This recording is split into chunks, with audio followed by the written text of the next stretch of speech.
16 December 2025 புனித Adelaide நினைவு நாளின் திருவருகை கால செவ்வாய் நற்செய்தி வாசகம். மத்தியில் எழுதிய தூய நற்செய்தியிலிருந்து வாசகம். அதிகாரம் 21 இறைவசனங்கள் 28 32 முடிய. அக்காலத்தில் இயேசு தலைமை குருக்களையும் மக்களின் மூப்பர்களையும் நோக்கி கூறியது, இந்த நிகழ்ச்சியை நீங்கள் என்ன நினைக்கிறீர்கள்? ஒருவருக்கு 2 புதல்வர்கள் இருந்தார்கள். அவர் மூத்தவரிடம் போய், மகனே, நீ இன்று திராட்சை தோட்டத்திற்கு சென்று வேலை செய் என்றார். அவர் மொழியாக, நான் போக விரும்பவில்லை என்றார். ஆனால் பிறகு தம் எண்ணத்தை மாற்றிக்கொண்டு போய் வேலை செய்தார். அவர் அடுத்த மகனிடம் போய் அப்படியே சொன்னார். அவர் மறுமொழியாக, நான் போகிறேன் ஐயா என்றார். ஆனால் போகவில்லை. இவ்விருவருள் எவர் தந்தையின் விருப்பப்படி செயல்பட்டவர் என்று கேட்டார். அவர்கள் மூத்தவரே என்று விடையளித்தனர்.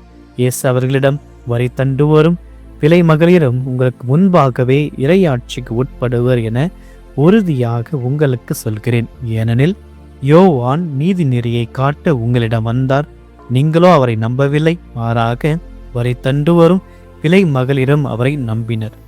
அவர்களை பார்த்த பின்பும் நீங்கள் உங்கள் எண்ணத்தை மாற்றிக்கொள்ளவும் இல்லை, அவரை நம்பவும் இல்லை என்றார். ஆண்டவரின் அருள்வாக்கு. கிறிஸ்துவே உமக்கு புகழ். இறையேசுவில் பிரியமான அன்பு சகோதரர்களே, சகோதரிகளே, மகிழ்ச்சியின் வாரங்கள் இருக்கின்ற நமக்கு இறைவன் எப்பொழுதுமே மகிழ்ச்சியான தருணங்களை அளிக்கும்படியாகும் எல்லா சூழ்நிலைகளும் இறைவனோடு இணைந்திருந்து மகிழ்ச்சியை பெற்றுக்கொள்ள உங்களை வாழ்த்துகிறேன். இன்றைய நாளில் தூய அடிலெய்டு உடைய நினைவு நாளை கொண்டாடுகின்றோம். பர்கண்டில் பிறந்த இவர் 16ஆம் வயதில் திருமணம் செய்து அடுத்த 3வது ஆண்டிலேயே தன்னுடைய கணவரை இழக்கின்றார்.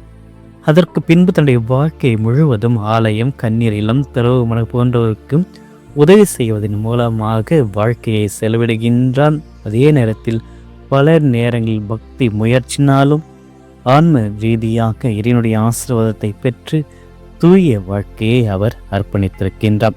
இன்றைய நாளில் நம்முடைய நற்செய்தி வாசகத்தின் வழியாக இறைமகன் இயேசு அழகான ஒரு வாழ்க்கைக்கு நம்மை கொண்டு செல்கின்றார். அதுதான் இறைவனுடைய திட்டத்திற்கு நாம் ஆம் பதில் சொல்கின்ற ஒரு வாழ்க்கையை அவர் கொண்டு செல்கின்றார். ஆக இந்த ஆம் செல்கின்ற ஒவ்வொரு சீடர்களும் இறைவன் மீது பற்றுறுதி கொண்ட பிள்ளைகளாக அசைக்க முடியாத நம்பிக்கையில் இறை திட்டத்தை நிறைவேற்றுபவர்கள். நற்செய்தியினுடைய கதையை நாம் பார்க்கின்ற பொழுது 2 மகன்கள் தன்னுடைய தந்தையினுடைய வார்த்தைக்கு செவிமடுத்து யார் அதை நிறைவேற்றுகிறார்கள் என்பதை தான் சவாலாக எடுத்துக்கொள்ள வேண்டும். ஒருவர் இல்லை என்று சொல்லிவிட்டு போய் அதை நிறைவேற்றுகின்றார். மற்றொருவர் ஆம் நான் செய்கிறேன் என்று கூறியவர் செய்யாமல் இருக்கிறார். இறைமகன் இந்த பகுதியை அந்த காலத்தில் யூத மக்களுக்கு, குறிப்பாக இந்த யூத தலைவரிடத்தில் இந்த ஒரு பகுதியை எடுத்துக்காட்டாக கூறுவதன் மூலமாக தன்னுடைய சீடர்களை தன் பக்கம் இழுப்பதற்காகவும் இறைவனுடைய திட்டத்தை நிறைவேற்றுவதற்காக அவர்களுக்கு இந்த உதாரணத்தை அளிக்கின்றார். 2வது ஆம் என்று கூறுகின்ற மகனானவன் வெளி வேடக்காரரை போல் இருப்பவன். அதாவது சட்ட திட்டங்களை அறிந்தவர்கள், மறைநூலை அறிந்தவர்கள், இறைவனுக்கு உண்மையாக இருப்பவர்கள் என்று நினைப்பவர்கள். இவர்கள் அனைத்தையும் செய்வார்கள், ஆனால் ஆண்டவருடைய திட்டத்தை மட்டும் செய்ய மாட்டார்கள். இறைமகன் இயேசுவை ஏற்றுக்கொள்ள மாட்டார்கள். ஆனால் அதே சமுதாயத்தில் இறைமகன் இயேசு இவர்களுக்காக வரவில்லை என்றாலும் சமுதாயத்தால் ஒதுக்கப்பட்ட பாவிகள் என்று முத்திரை குட்டப்பட்ட ஆயக்காரர்கள், வேசிகள், பாவிகள், வரி தண்டுபோர், பல நிலைகளில் சமுதாயத்தினால் ஒதுக்கப்பட்ட இந்த பிள்ளைகள் முதலில் கிறிஸ்துவ வாழ்க்கையை ஏற்றுக்கொள்வதற்கு தயக்கத்தை காட்டினாலும் இறுதியில் இவர்கள்தான் நிலையான கிறிஸ்துவ வாழ்க்கையை, கிறிஸ்துவை ஏற்றுக்கொண்டவர்கள்.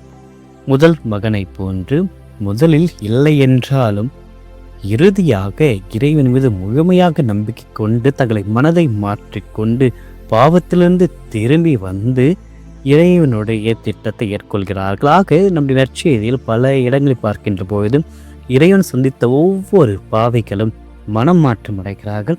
மனம் மாற்றமடைந்த ஒவ்வொரு பாவிகளும் இறைவனை பின்தொடர்கிறார்கள். வாழ்க்கையை அவர்கள் புரட்டி போடுகிறார்கள். புதிய வாழ்க்கையில் செல்கிறார்கள்.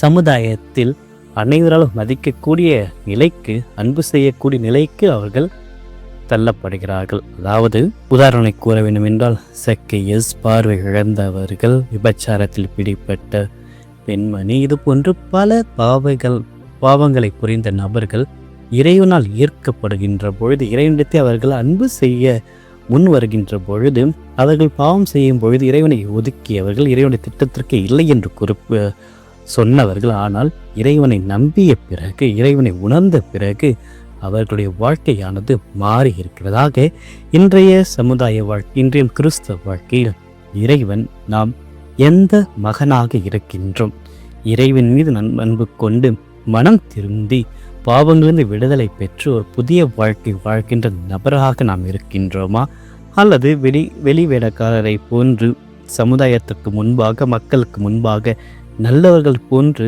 வேஷம் அடிந்து உள்ளுக்குள் நம்மிடையே பலவிதமான தீமைகளால் நிறைந்திருக்கின்றோமா?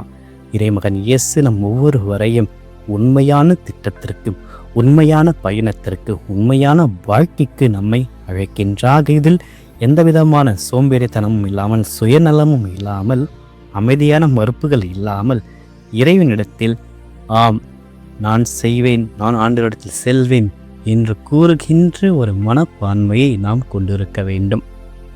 மனிதர்கள் தவறுவது இயல்பாக இருந்தாலும் இறைவனால் ஏற்கப்பட்டு இறைவனிடத்தில் நாம் மீண்டு வருகின்ற பொழுது, ஆம் என்ற கீழ்ப்படிதல் வார்த்தையில் நாம் வாழ்கின்ற பொழுது இறைவன் நம்மை ஆசீர்வதிக்கின்றார்.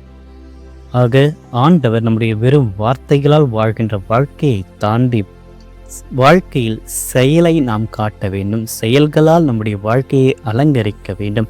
வெறும் வார்த்தையை மட்டும் கூறிக்கொண்டு இல்லாமல், வெடிவேறக்கரையை போல் இல்லாமல், வார்த்தையை தாண்டி இருக்கின்ற செயல்கள் நாம் ஈடுபட்டு இறைவன் மீது முழுமையாக நம்பிக்கை கொண்டு வாழ்க்கையில் உண்மையாக வாழ்கின்ற பொழுது இறைவன் நம் ஒவ்வொருவரையும் நிறைவாக ஆசீர்வதிப்பாக.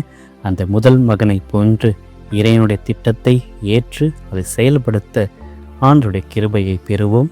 ஆமென். அன்பே உருவான இறைவா, இந்த புதிய நாளிற்காக, இந்த புதிய கிருபைக்காக மக்கள் நன்றி கூறுகின்றோம். இந்த காலை வேளையில் உம்மை வாழ்த்துகின்றோம், ஆராதிக்கின்றோம், உம்மை போற்றுகின்றோம், புகழ்கின்றோம், மக்கள் நன்றி கூறுகின்றோம். எங்கள் ஒவ்வொருவரையும் எப்பொழுதுமே அரவணைத்து காத்திருக்கிறேன். எந்தோ எங்கள் இதயங்களை திறந்து உங்கள் சமூகத்தில் வந்திருக்கின்ற ஒவ்வொரு பிள்ளைகளை நிறைவாக ஆசீர்வதித்தருளும். ஆண்டவரை, இந்த நாளுடைய தொடக்கத்திலேயே உமது கிருபை எங்களுக்கு அளிக்கும்படியாகும் பிரசனத்தை நாங்கள் வாழும்படியாக எங்கள் ஒவ்வொருவரையும் நிறைவாக ஆசீர்வதித்தலும். இன்றைய நற்செய்தி வாசகத்தின்படி ஆண்டவரை, நாங்கள் வாழ்க்கையில் பல நேரங்களில் வெறும் வார்த்தையால் எங்களுடைய வாழ்க்கை பயணத்தை தொடங்கி இருக்கின்றோம், அதன்படியும் வாழ்ந்திருக்கின்றோம். ஆனால் அந்த வார்த்தையை தாண்டி, எங்களுடைய வெளித்தோற்றங்களை தாண்டி, எங்களுடைய செயல்களினால் உமது இறையரசை கட்டி எழுப்புகின்ற ஒரு பாக்கியத்தை இன்று எங்களுக்கு அளித்தரலும். பல வேளைகளில் அந்த இரண்டாம் மகனைப் போல நாங்கள் ஜபத்தில், ஆராதனையில், உதடுகளினால் உம்மை போற்றிருக்கின்றோம், உம்மை புகழ்ந்திருக்கின்றோம். ஆனால் இன்று அந்த நேரத்திற்காக மன்னிப்பை வேண்டுகின்றோம். உண்மையான கீழ்ப்படிதலுக்கு நாங்கள் எங்களையே தயார்படுத்த வெறும் வார்த்தையினால் இருக்கின்ற எங்களுடைய ஆராதனையும் ஜெபமும் செயல்களாக உருவெடுக்க தூய வல்லமையினால் எங்கள் ஒவ்வொருவரையும் நிரப்பியறலும்.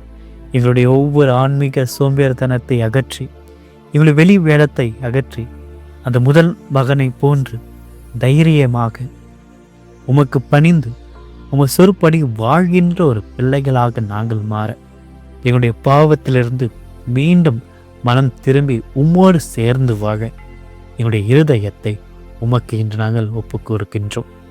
நாங்கள் எங்கள் சொந்த வழியை தேர்ந்தெடுக்காமல் உமது வழியை, உமது பிரசனத்தை உணர்ந்து வாழ்கின்ற ஒரு வாழ்க்கையை நாங்கள் தேர்ந்தெடுக்க, அந்த பாதையில் நாங்கள் நடக்க எங்கள் ஒவ்வொருவருக்கும் பக்க பலனை தாரும். இந்த புதிய நாளில் நாங்கள் எடுத்து வைக்கின்ற பொழுது எங்களுடைய ஒவ்வொரு திட்டங்களையும், இன்றைய நாளுக்கான கனவுகளையும், செல்ல இருக்கின்ற ஒவ்வொரு பயணங்களையும், சந்திக்க இருக்கின்ற ஒவ்வொரு நபர்களையும் உடைய பாதத்தில் வைத்து செபிக்கின்றோம், ஒப்பு கொடுக்கின்றோம். எங்களுடைய வீடுகளில், எங்களுடைய பணியிடங்களில், எங்கள் சமூகங்களில் உமது அழைப்பை நாங்கள் உணர்ந்து அதன்படி நடப்பதற்கான எல்லா விதமான ஆசீர்வாதத்தை எங்களுக்கு அளித்தருளும். எங்கள் ஒவ்வொருவரையும் இந்த தூயாவுடைய ஊற்று தண்ணீரால் நிரப்பி இந்த நாள் முழுவதும் உண்மையை எதிர்பார்க்கவும், உம்முடைய வார்த்தைகளை கேட்கவும், என்னுடைய வார்த்தையில் அதனுடன் இணைக்கவும், அந்த வார்த்தையை தாண்டி செயலில் அதை காட்டவும் எல்லா விதமான கிருபையை புரிந்து இந்த நாள் முழுவதும் வல்லமை மிக்க நாளாக, ஒரு மகிழ்ச்சி நிறைந்த நாளாக, ஒரு வெற்றியை சுவைக்கின்ற நாளாக மாற எல்லா கிருபையும் தந்து பலப்படுத்தி எங்களை ஆசீர்வதித்தருளும். எல்லாம் வல்ல இறைவன் தந்தை, மகன், தூய ஆவியார் ஒவ்வொருவரையும் நிறைவாக ஆசீர்வதிப்பாராக. ஆமென்.